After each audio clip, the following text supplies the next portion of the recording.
Well, ladies and gentlemen, and fellow members, a year ago, when I was giving a first President's lecture, I raised some questions about the origin, history, traditions, and justification for the President's lecture. I have some of the answer.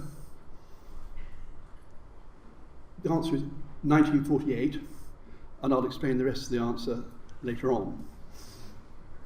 What I want to do is review something of the history of the Institute through the medium of looking at its presidents. I think I can see at least 4 previous presidents in the audience, which makes up 2/3 of my existing predecessors, surviving predecessors. So let me say at the outset that I'm not going to say much about the more recent presidents individually. We should treat them as a group, not because they have made less contribution, but because they're nearer to modern memory. We know many of them, we know what they did, and by that point, the history of presidency has settled down into a pattern. I look in rather more detail at some of the earlier people who filled the post. But I want to use this as a means of looking at the institution itself and its history and its evolution, and in particular to look at how it evolved as the nature of archaeology evolved over the last 170 years or so. Quite a lot's been written about the early days of the Institute, in particular 1844 and 1845, and its notorious split from what became the British Archaeological Association. I'm not going to say very much about that, but what I want to look at is something that hasn't been talked about very much in the literature, and that is the later development of the society as the nature of archaeology changed in the 19th and early 20th century. And in particular to see how successfully the Institute has adapted to changing circumstances. There is, of course, a slight sting in the tail in that if you take that line, there is an obvious message for the present context. A good place to start would be with the formation of what was then the Archaeological Association in 1844 before it split. And it was largely the work of a man called Albert Way, who was at the same time director of the Society of Antiquaries and one of the secretaries of the Archaeological Association and the leader of the faction that set up the Archaeological Institute when it split in early 1845. In the first volume of the Archaeological Journal, when it split, we, the Institute, inherited the Archaeological Journal as a title and a publication, but not the name. The Archaeological Association called itself the British Archaeological Association, and we christened ourselves the Institute. So we got the journal, but not the title. In the first volume, Way wrote an introduction, which was a sort of justification for the existence of the foundation and the existence of the Institute. And it says a little bit about the nature of archaeology at the time in 1844. The love and study of ancient historical monuments had become a national taste. Monuments themselves gradually disappear. And what we have to bear in mind is the political and economic context at the time in the late 1830s and 1840s, when the plans were being put in place to set up the Institute, a time of considerable political, economic, and ecclesiastical debate, if not upheaval or even potentially revolution. One of the key things was a growing awareness of the importance of the physical evidence of archaeology. And that's what I think Way means. The love and study of ancient and historical monuments have become a national taste. And it's interesting to look at the broader context. In 1841, a select committee of the House of Commons met to consider the state of the national monuments. Now, if you read their report, it's a fascinating document, because what they started out considering as national monuments were effectively the funerary memorials of the great and the good, such as those in the crypt of St. Paul's. And there was a lot of comment about how they were in a bad state.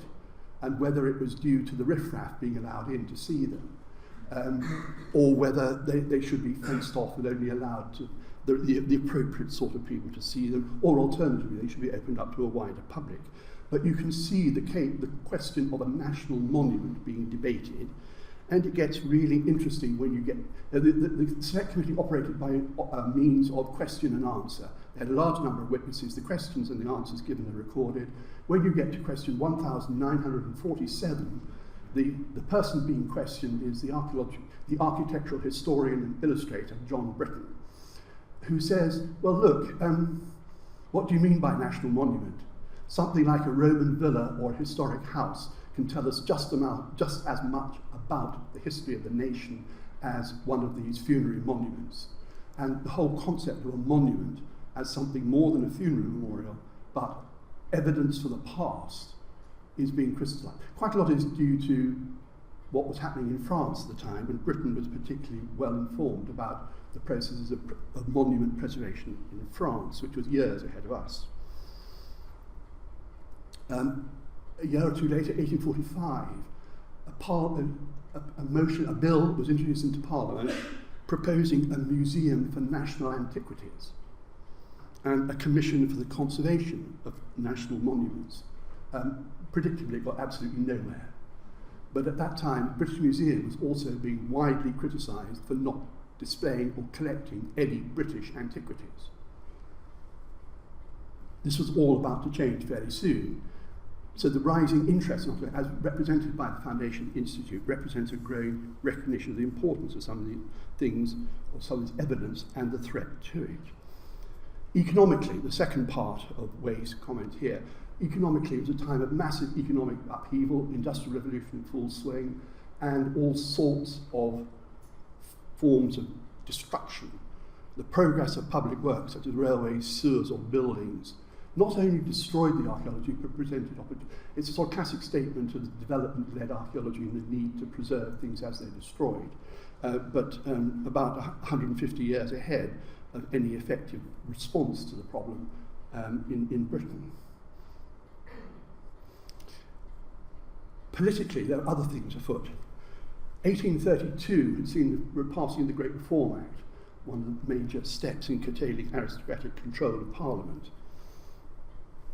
In 1837, Queen Victoria came to the throne.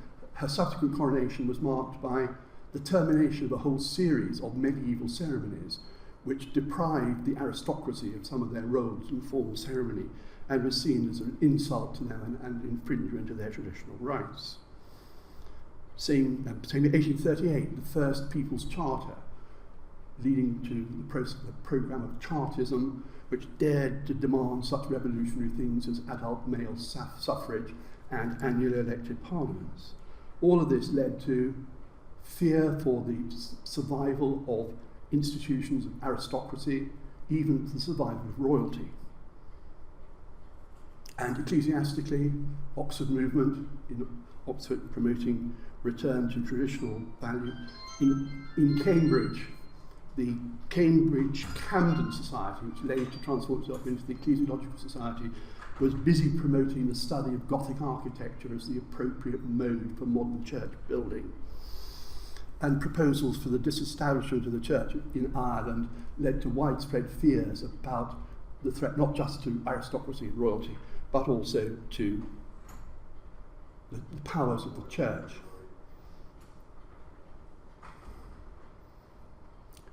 These threats were not totally isolated from archaeological concerns.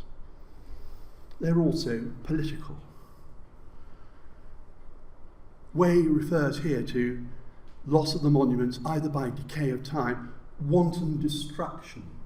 What was he thinking of? Well, the most spectacular loss of an ancient monument or a historic building in recent years had obviously been the fire that destroyed the Palace of Westminster in 1834. At first, it was thought this might be the result of something like the Gunpowder Plot, and yet another revolt against the aristocracy and Parliament. But it soon became clear that it was a cause of incompetence rather than plot. But that didn't stop. There were widespread stories about the people of London turning out to watch. Not just to watch, but to cheer. But it wasn't an act of wanton destruction. It was an injury suffered without ill intention, in Way's words. But there were more specifically political acts which he may have had in mind. In 1831, the first attempt to pass the Great Reform Bill had failed due to the reaction in the House of Lords of an extreme right-wing group of conservative Tory lords, and in particular the bishops.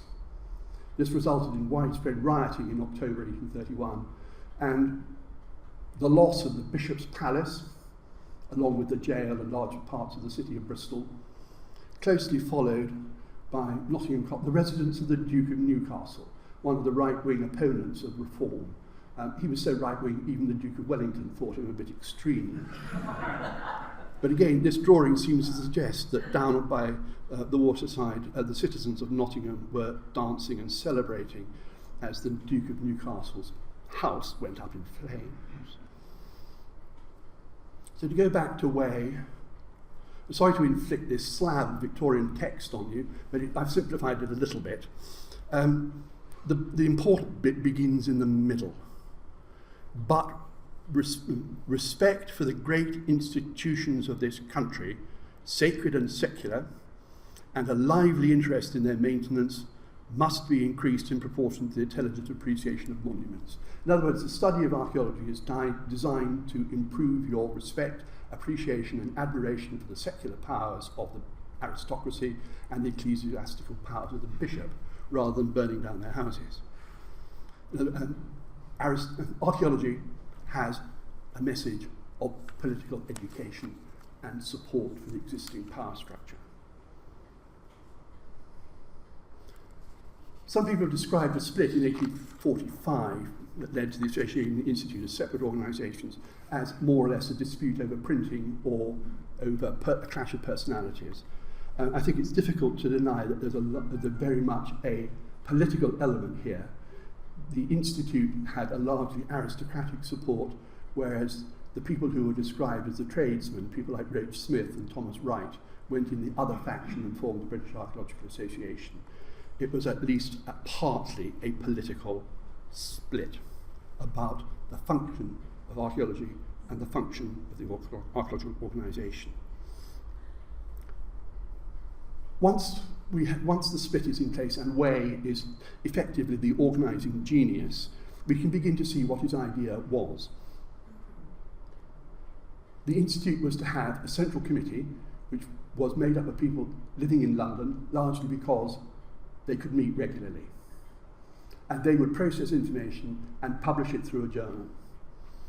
The other major element was an annual meeting, which was to be held in a series of historic towns around the country, each year moving to a different place. So we started in Canterbury in 1844, Winchester in 1845, York in 1846, going around the major historic cathedral towns and cities of the country in turn.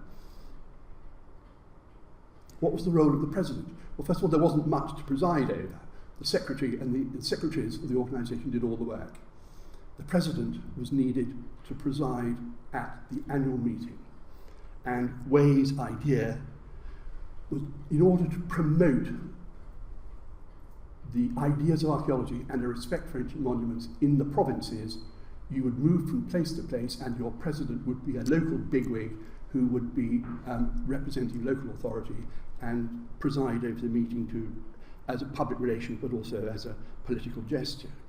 And so we start with a series of local aristocrats or local landowners who are invited for 1 year to preside over the annual meeting, but don't really seem to have any other function. So in Canterbury in 1844, the Honourable Albert Cunningham, a local diplomat, politician, former MP for Canterbury,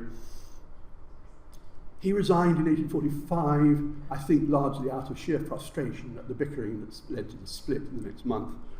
But he did later return as a vice president of the RAI, by which time he was known as Lord Lonsborough. but therefore less than one. He was doing what he was meant to do, a local aristocrat who was presided over the Canterbury meeting, but also, incidentally, as a local landowner, invited members of the Institute to come and, the association as it was, to come and dig Saxon barrows on his estate east of Canterbury. After the split, they had no president. Huge argument about which half had the right to appoint a president. But in the end, de facto, the Institute found itself a new president. Spencer Compton, second Marquis of Northampton, cousin of the only assassinated Prime Minister, Spencer Perceval. He became MP for Northampton, then devoted himself to the support of scientific and artistic endeavours and became president of a number of organisations. Seems to have had a particular interest in geology. One of the things I'll be pointing out is the sort of the unique aspects of the various presidents, the person who served longest or the person who served most often. Northampton's main claim to fame is probably he is the only president to have a species of dinosaur named after him, Regnosaurus northamptoni. This is the man. But he again was only intended to work for, he took up a bit of time, then did a year from the Winchester meeting in 1845 onwards. But very interesting comments he made in his, President did make an opening address to the Congress in Winchester at this point, and he insisted that the meeting was not polemical, not political.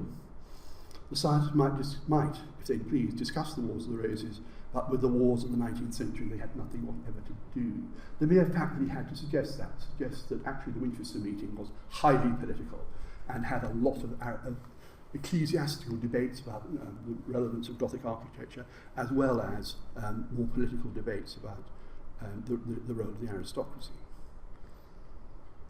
Then we move to a series of other events with exactly the same type of president. Charles Wentworth, Earl of Fitzroy, the owner of the largest private house in England, Wentworth Woodhouse. Again, the sort of person who devoted himself to being president of learned societies, and again did 1 year for us. I should at this point say that sometimes it's a little bit difficult to interpret the records of the Institute. There's a lack of clarity about the terminology. Sometimes the people who are presiding are referred to as the patron. It's not, but as far as one can tell from the records, these people were identified as president of the Institute for its meeting, which was its main official function. The only other thing they had to do, apart from preside at their local meeting, seems to have been they were required or expected or it was hoped that they would turn up at the next meeting in some other city to introduce their successor. Now, fairly predictably, this became more of an expectation than the reality. We moved to Norwich, Edward Stanley, who just happened to be Albert Way's uncle, Lincoln, and then we moved to Lord Brownlow pleaded illness and was unable to turn up to introduce his successor in Salisbury, who was Sidney Herbert, the youngest son of the Earl of Pembroke of Wilton House. When it came to Herbert being at the next meeting in 1850, he communicated it was simply impractical for him to leave home. He was a fairly busy politician, yes. And he was replaced by Spencer Compton again, coming back for the second time and holding office for 6 months or so in the second half of 1850. Now, an interesting sign of the times, which we'll come back to again in a moment, he had been president of the Royal Society but resigned in protest at the Society admitting too many people who were professional scientists.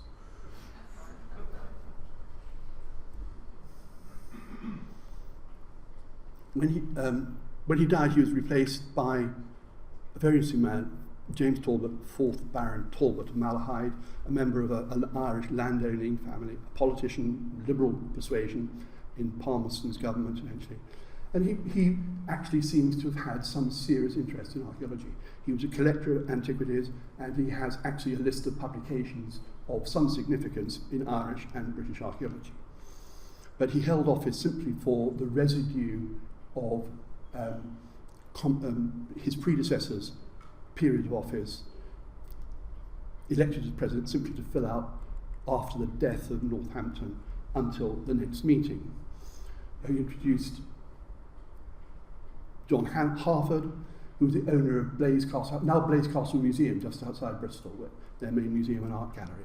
He was a patron, a collector, and a fairly insignificant artist, painter. But I think the Institute was perhaps a bit lucky in getting some people who had at least some interest in archaeology.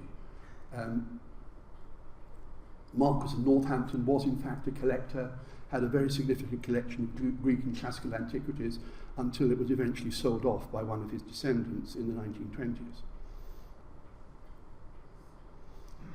Then it looks as though they have a change of plan. The annual succession of presidents who don't bother to turn up at the next meeting and do very little. There's almost no record of these presidents doing anything else other than presiding over one event. Talbot comes back for a second term, and he presides for 9 years. Next change is that the presidency becomes not an annual event, but 3 years. They seem to be moving towards what I suppose we would now call strong and stable government, with a president who will actually do something because he, and at this point they are all he, because he will be and knows he will be in place for 3 years. And Talbot began actually to preside over meetings in London as well. He's becoming more active. More is expected of the president. So, Talbot Malahide goes on until he does 3 terms of office until 1862, and then seems to have a change of mind. He seems to want to try to revert to the old practice of having a local aristocrat in place. And he put at the meeting in Worcester, they go to George Littleton, 4th Baron Littleton, owner of Hagley House, which I'm sure some people know, another huge Grade 1 listed building, Tory pop. He's probably the only president who, in his presidential address, proudly professed total ignorance of all archaeological and antiquarian matters. This seems to have been enough to convince the Institute that the annual system of local bigwigs was just not really an effective means of managing a modern organisation. So, in 1863 we have a reform of the presidency, which in some ways seems to be an attempt to get the best of both worlds.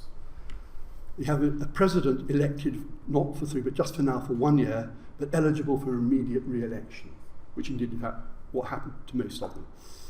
But a new role was created, and it's called President of the Meeting. Sometimes called President of the Local Meeting, sometimes called President of the Annual Meeting. But this continues the tradition of a local worthy being invited to preside over the annual meeting at wherever it is outside London. And that is specifically one function, preside over the meeting, 1 year, nothing else. And the person re-elected, or the person elected, is George Pratt, Marquis Camden.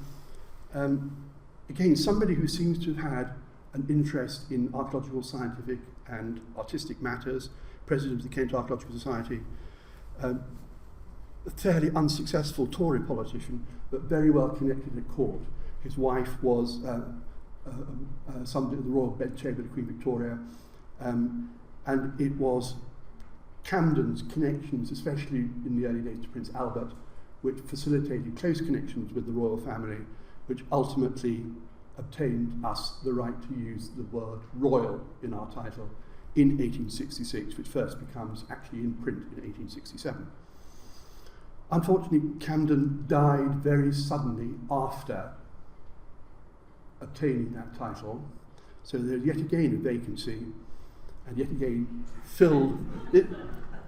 This is the person who has become president most often, 3 times, but this time under a different name. Before that, he was Baron Talbot of Malahide.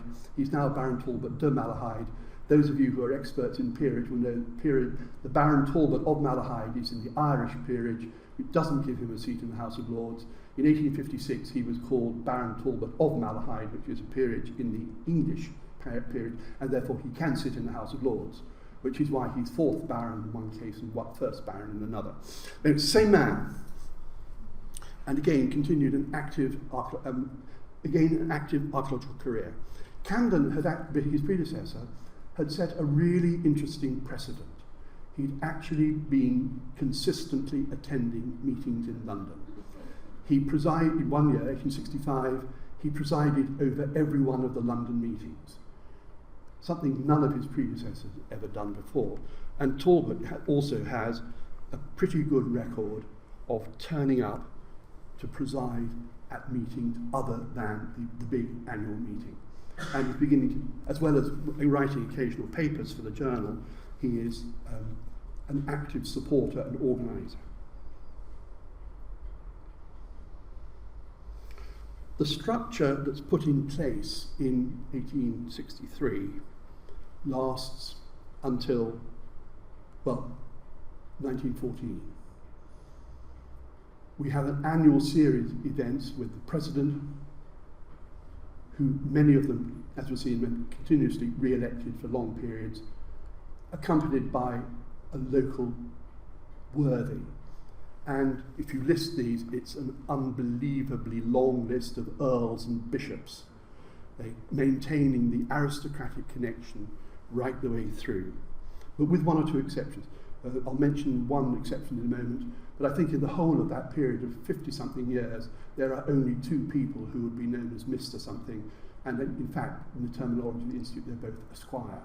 There was a big debate about whether to use Mr. or Esquire in their literature at one point in the 80s.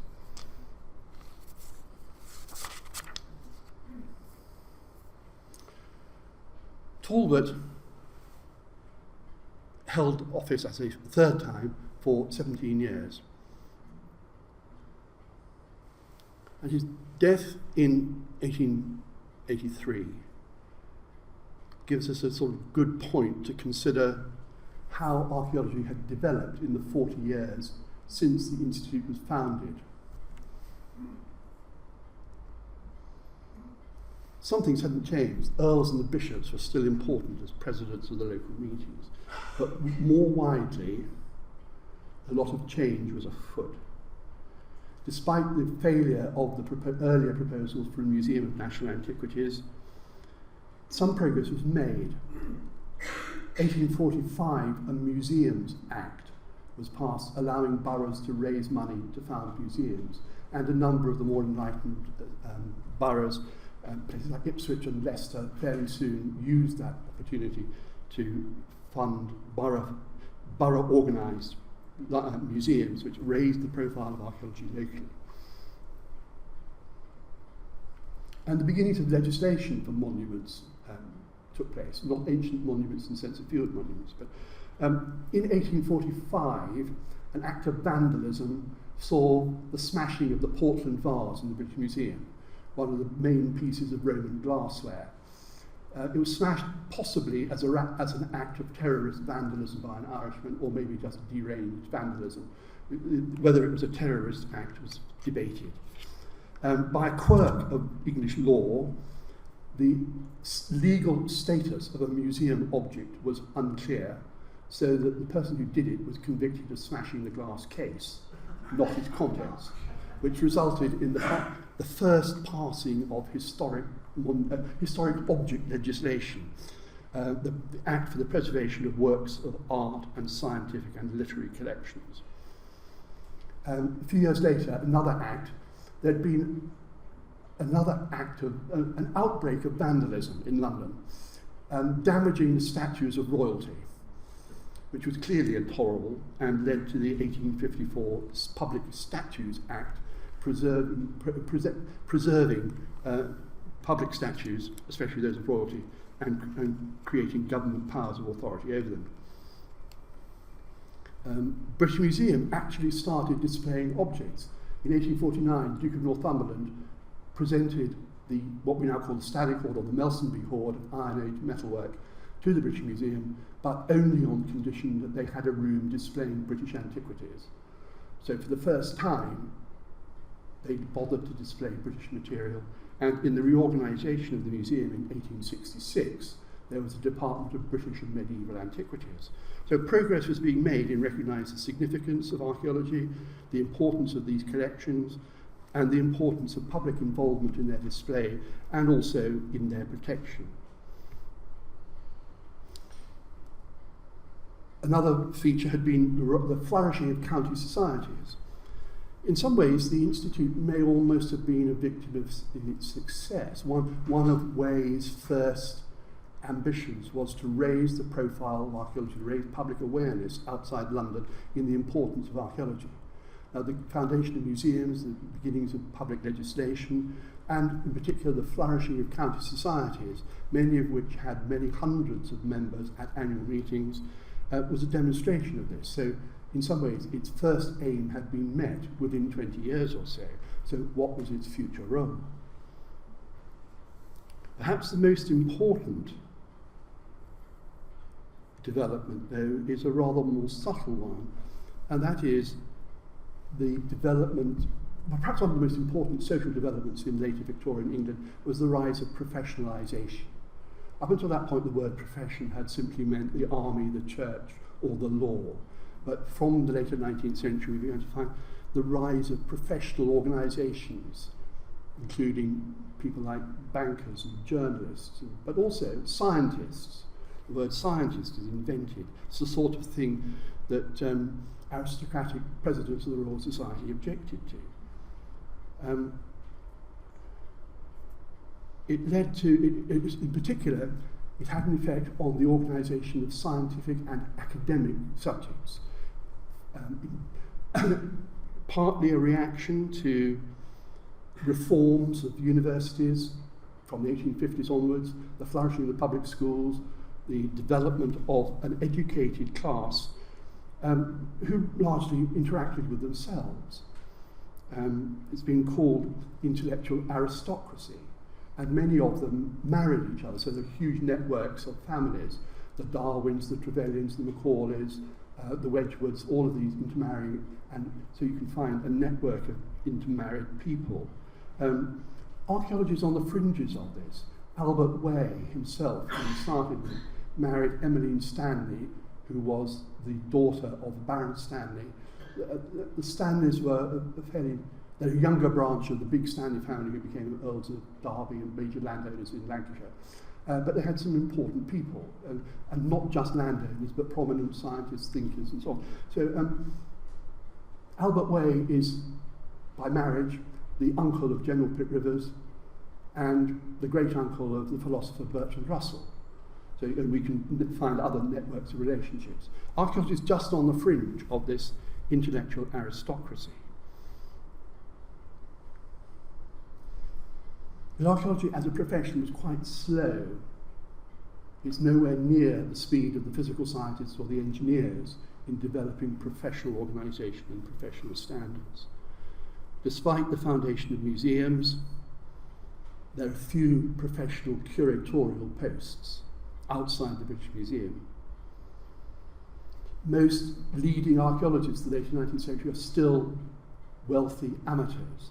So certainly in prehistory, if you take the major names, John Evans to John Lubbock, General Pitt Rivers, these were all people wealthy, from wealthy backgrounds, also wealthy jobs in manufacturing industry or in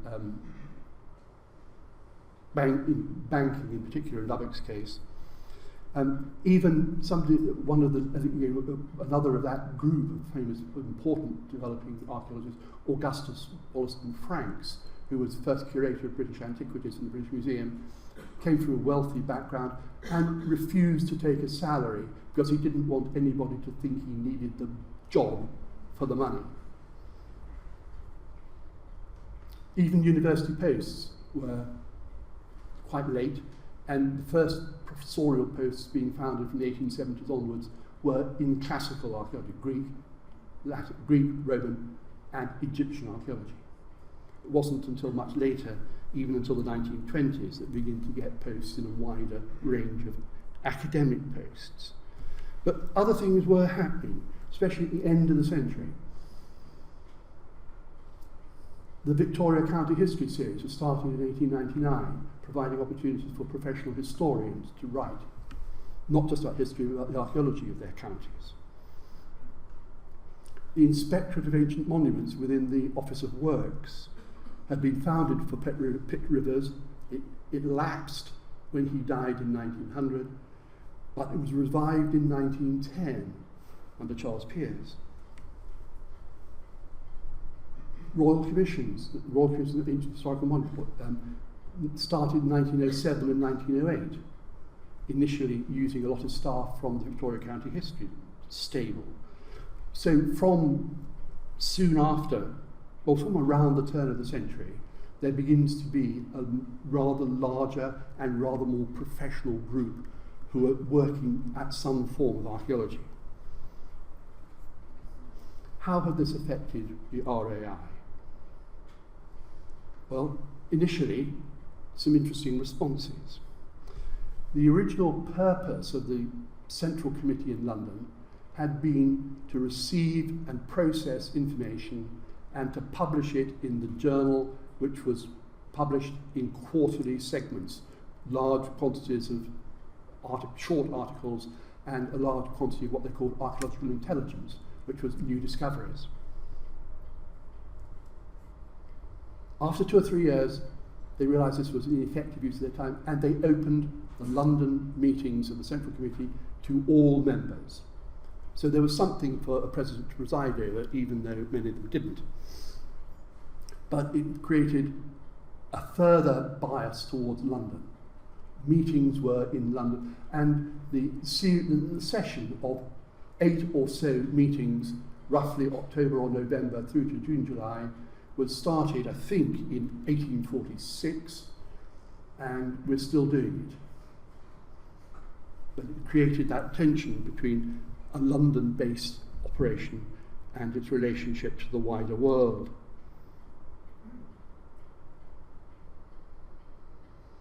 This was in some way made a bit worse. There's an initial experiment in the 1870s, but from the early 1900s onwards, the Institute develops a spring and an autumn meeting. By 1910, we had the spring meeting, the autumn meeting, the big summer meeting, and a series of lectures in London. It's a programme of events that has not changed for the last 107 years. But again, the spring and summer meetings, the spring and autumn meetings, as originally devised, were intended for London members, non-residential, so they could just go on a day trip or 2 days looking at monuments. Perhaps a recognition that the majority of their members were already in London, but providing additional events for them.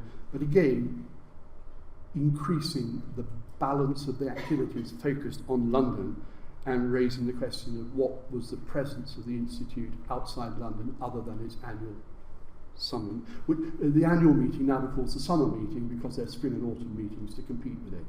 So the annual meeting becomes the summer meeting.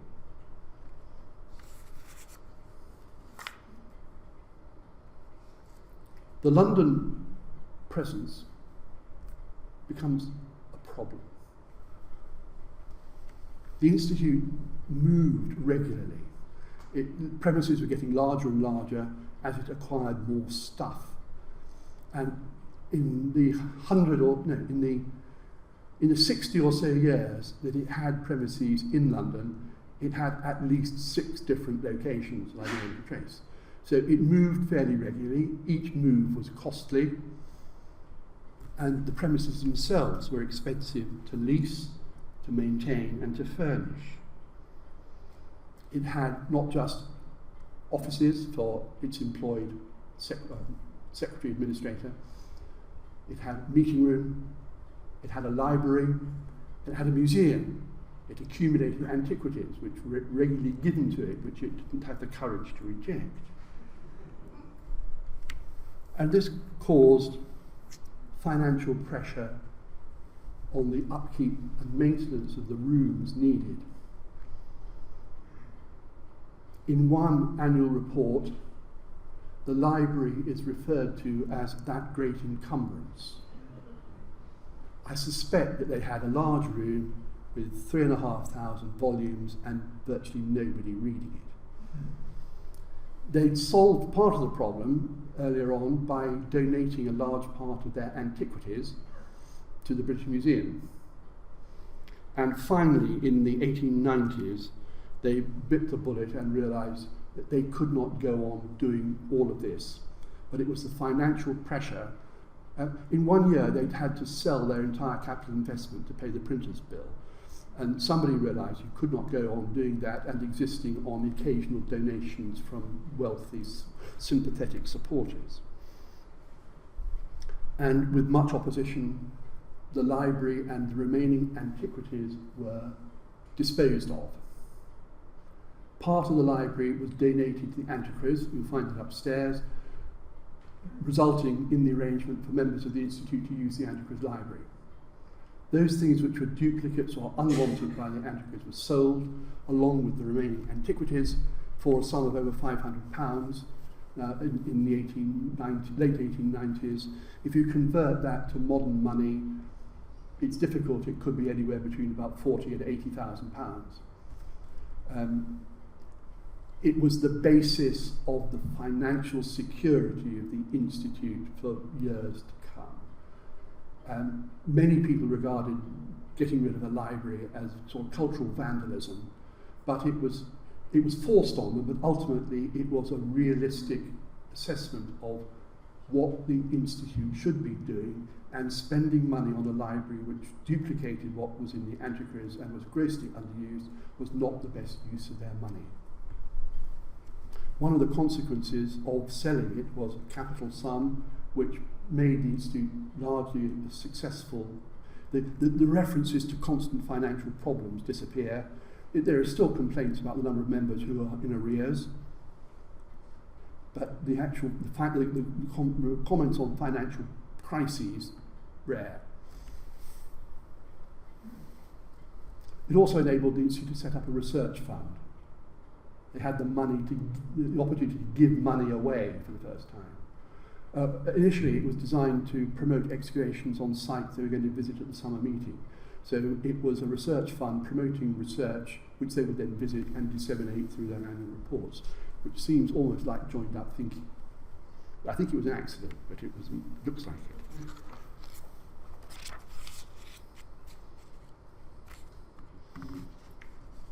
We see a couple of sort of illustrations of the changing times as well.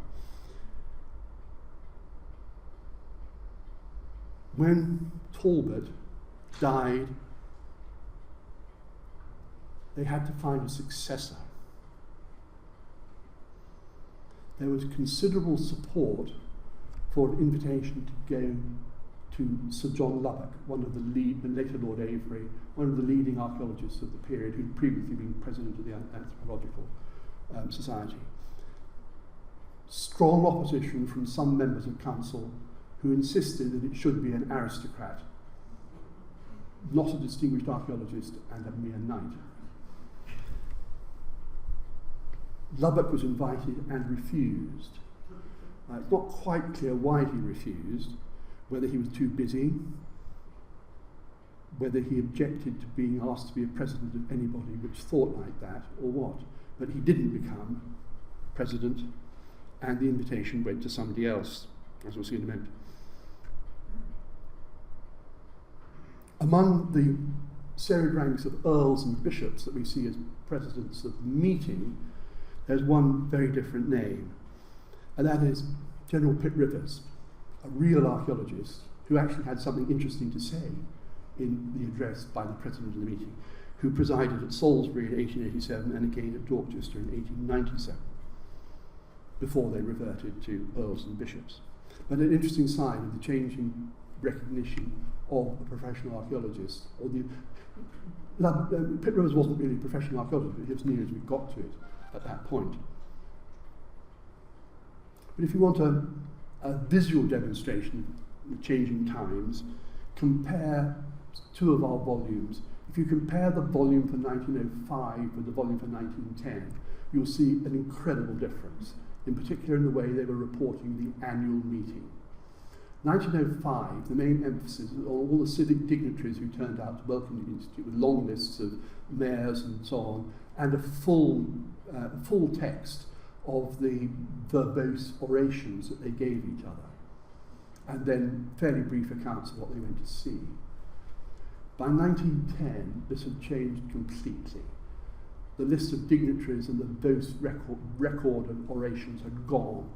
One line, the meeting opened on, whatever. The complete change of typeface as well, followed by very detailed architectural presentations with some extraordinarily high-quality graphics and site plans.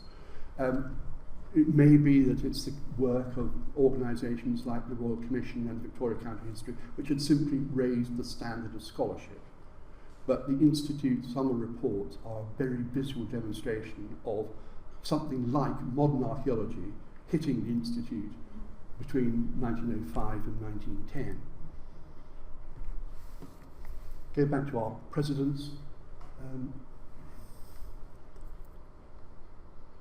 Instead of Lubbock, they had asked Earl Percy, who was the heir to the Duke of Northumberland, a conservative politician. You have a long line of conservative politicians. Many of them have got fairly predictable backgrounds. Eton and Trinity College, Cambridge, appears in quite a lot of CVs of presidents.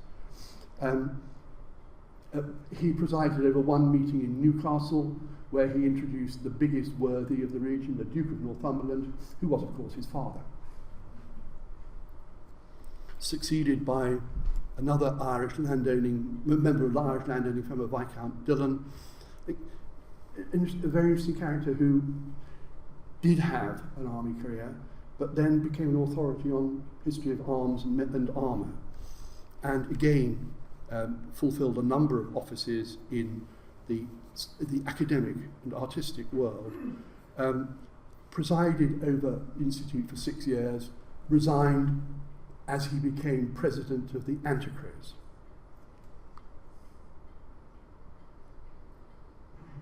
And succeeded by Sir Henry Howarth, who has, I think, the distinction of being, or two distinctions. First of all, he is the president who served the longest continual period of office of 25 years, and he's probably the least known president in our history. Now, you may think that's a suitable memorial to him. He was a wealthy barrister, an MP, but made little impact in the House. He was an argumentative, controversialist, carried out most of his politics by writing angry letters to the Times, but he did have an interest in history, archaeology, ethnography, geography. He wrote a long history, or a 3-volume history of the Mongols, which was apparently well received. Late in life, he turned his attentions to Anglo-Saxon England, and I'm reliably assured that his legacy for Anglo-Saxon scholarship is vanishingly small, if not zero. But he also was interested in geology, and was perfectly convinced of his own rightness in rejecting a theory of ice ages and claiming that all of the changes were due to a series of really serious flooding episodes. Needless to say, it got no support from the geological world, but nothing would convince him he was wrong. But he, again, was a reliable, assiduous presider over events, attended and presided over most of the meetings, and saw the Institute through the First World War, which was no mean achievement. The meetings continued. If you look at the journal, you will find volumes in 1914, 15, 16, etc. Don't believe it. They were not published in those years. When we got to 1920, the Institute was 6 years behind publication, and it took most of the 1920s to catch up, largely through the efforts of people like Mortimer Wheeler, who became editor. But Howarth, for all his idiosyncratic ideas, was a loyal supporter of the Institute and saw it through difficult times. On his death, we enter what I call phase 3 of the presidents. We find the first professional academic, Professor Boyd Dawkins, a distinguished geologist, professor of geology at Manchester, but also an expert on early human occupation of Britain, cave archaeology, as well as his geological work. As I say, distinction, firstly, he was the first academic professional to hold office, a sign of changing times, the rise of the aristocracy, the intellectual aristocracy. He was also the oldest. I think he was 83 when he took up office. 3 years later, he sadly offered his resignation on the grounds of advancing years. But he had been a regular attender and vice president and contributed to a lot of the summer meetings a few years earlier. And now we move into a recognisably modern series of academic professionals, not necessarily strictly archaeologists. Boyd Dawkins was mainly a geologist interested in archaeology, followed by Sir Charles Oman, a military historian. But the boundaries between history and architectural history, medieval history, are difficult to draw. He was very interested in military architecture, as well as being a historian and a numismatist. And he was succeeded by Alexander Hamilton Thompson, again a medieval expert. Started out as a literary scholar, but also an expert on medieval architecture. He was first employed at Armstrong College, Newcastle, the forerunner of modern Newcastle University, and very briefly actually held the title of Reader in Medieval History and Medieval Archaeology, before moving to Leeds, where he became just Professor of History, Medieval History. Probably, I think, the only person to be president of both the Archaeological Institute and its other half, the British Archaeological Association. And he did that both at the same time, during the Second World War. Again, somebody was needed to keep the Institute going and the association going through difficult times. BIA not mentioned? No, I didn't mention that here. Succeeded by Sir Alfred Clapham, another architectural historian who worked for the VCH and then worked for the Royal Commission, becoming its secretary of the Commission, and also, at some point, president of the Society of Antiquaries. And he it was, I think, who gave the first presidential lecture other than a welcoming oration at a summer meeting. We'll come back to that in just one moment. At that point, I'm going to stop the individuals. Since Boyd Dawkins, as the first academic professional, including him and myself, there have been 28 presidents, almost all, apart from Hamilton Thompson, serving 3 years and then leaving for a successor. So we have 28 presidents. This is a very rough and ready calculation of their disciplinary interests. Of course, we are all interested in all periods, but we're known particularly as specialising in one. This is a very crude breakdown. The two prehistorians, I think, are Boyd Dawkins and myself. Otherwise, we have been dominated by medievalists, Romans and medievalists.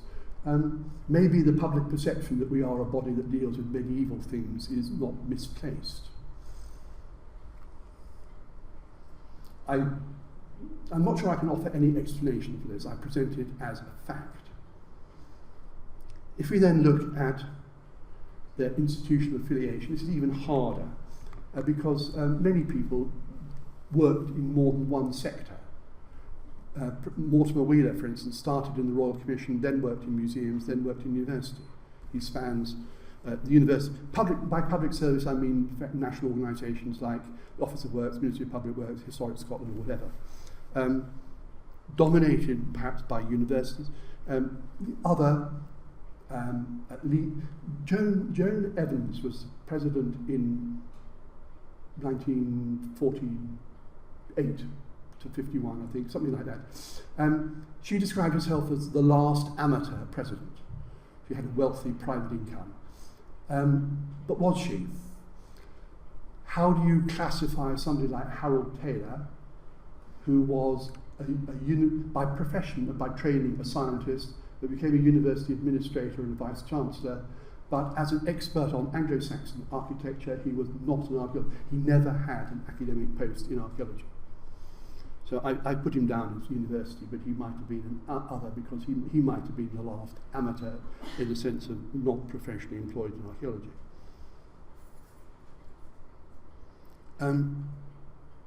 Does this in any way reflect the modern status of archaeology? Well, certainly not for the last 20 years or so, where university, museum and public service sector have shrunk from the position of dominating about 60% of posts in archaeology to the current position where they occupy about 15%. There are large parts of the archaeological world which have not been represented in the hierarchy of the Institute. To return to the question of the presidential lecture, and to what I was saying earlier, the first lecture by a president I can determine was Alfred Clapham in 1948, who gave a lecture at the event following the AGM. That was deemed to be an ordinary meeting. His role as president had lapsed a few minutes earlier at the AGM, and the annual report for the year quite rightly declares that it's a lecture by Sir Alfred Clapham, past president. So since then, the tradition of the presidents giving 3 lectures, in their 3rd year, they had masqueraded illegally as president, when their term of office had quite clearly lapsed a few minutes earlier. So if I'm asked to do a president's lecture next year, I shall refuse on the grounds that I will not be president. To be serious for a moment, what have I learned from this? First of all, a mild digression. There are all sorts of amusing, interesting and exotic things in the records. Constant references to financial crises, selling up the entire capital fund, the annual or regular complaints about the amount of the number of members who are in arrears, fluctuating number of members, things that we've lived with for 150 years. There are some good things. One of the most interesting things was the willingness of members to come to the aid of the Institute with financial donations in times of hardship.